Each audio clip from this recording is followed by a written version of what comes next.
நம்முடைய பாரத பிரதமர் நரேந்திர மோடிஜி அவர்களை மீண்டும் பாராட்டுகின்றேன். காரணம், நீர் மேலாண்மைக்கு முக்கியத்துவம் கொடுக்கின்றவர். அவருடைய குஜராத்தில் அவர் முதலமைச்சராக இருந்த நேரத்திலே அந்த குஜராத்திலே சௌராஷ்டிரா என்ற பகுதி இருக்கிறது.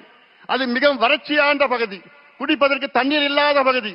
அந்த பகுதிக்கு அப்பொழுது ஒரு திட்டத்தை வகுத்து 12,000 கோடி ரூபாய் ஒதுக்கீடு செய்து அங்கே அந்த திட்டம் சௌராஷ்டிரா நர்மதா நீர் திட்டம் என்று அறிவித்து நீரை அந்த பகுதிக்கு கொண்டு சென்று இன்றைக்கு 11 மாவட்டங்கள் வளம் செழிக்க அந்த மாவட்டங்களை மாற்றி அமைச்சிருக்கின்றார் நம்முடைய நரேந்திர மோடிஜி அவர்கள். 10 லட்சம் ஏக்கர் அங்கே கூடுதலாக அங்கே விவசாயம் செய்து கொண்டிருக்கின்றார்கள் குஜராத்திலே. அப்படிப்பட்ட புரட்சி செய்திருக்கின்றார் நம்முடைய பாரத பிரதமர் நரேந்திர மோடிஜி அவர்கள். ஆனால் தமிழ்நாட்டிலே 60 ஆண்டு கால கோரிக்கை, உங்களுடைய கோரிக்கை, நம் கோரிக்கை, காவிரி குண்டார் திட்டத்தை நிறைவேற்றுங்கள் என்று. காவிரியிலே ஆண்டுதோறும் தண்ணீர் கடலுக்கு செல்கிறது.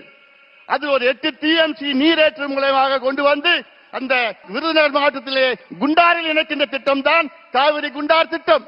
அதிமுக ஆட்சி காலத்திலே 14,500 கோடி ரூபாய் அங்கே அறிவித்து அதற்கு அடிக்கல் நாட்டியவர் நம்முடைய முன்னாள் முதலமைச்சர், இன்னும் 2 மாதத்திலே முதலமைச்சராக வைக்கின்ற எடப்பாடி பழனிசாமி அவர்கள்.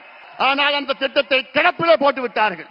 இது எவ்வளவு பெரிய துரோகம்! தென் மாவட்ட மக்களுக்கு இது மிகப்பெரிய துரோகமாக நான் பார்க்கின்றேன். இந்த திட்டத்தினால் கிட்டத்தட்ட கரூர், புதுக்கோட்டை, சிவகங்கை, ராமநாதபுரம், விருதுநகர் மாவட்டம் இதெல்லாம் 60 லட்சம் பேர் பயன்பெறுகின்ற இந்த திட்டம். 3 லட்சம் ஏக்கர் கூடுதலாக பாசனம் செய்கின்ற இந்த திட்டம். உங்க ஏரியெல்லாம் காவிரி தண்ணி வந்திருக்கும் இந்த திட்டம் நிறைவேற்றிருந்தா. ஆனா என்ன பண்ணிருக்காங்க தெரியுமா?